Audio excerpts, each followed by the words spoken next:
Oh, yummy. Ano ito? Yan, dry Sayang ni siya. Danggit. danggit. Dry danggit. Dry danggit. Congratulations, Susan. Ito. Ano ito? Ito, tilapia. Yeah, grilled tilapia. Oh, grilled tilapia. Ito. And the Ano yan? turon. Turon. Yummy. Ano yan? Pork chop? Yes. Wow. Grilled. Of course, rice. It's life. Ayan, sasawa yan. Salad. Ano yan? Salad? Yes. Oh, yum, yum. And dessert? Ano ba ito? Pandasal? Pandikoko. Pandasal. Pandasal? Pandasal. Pandikoko.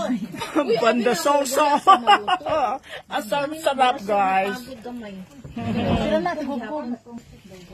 Nagkita kami ni Marlene, ano siya, kung musabay ba daw, kung buong daw sabaw, nila ka sa 100 euro.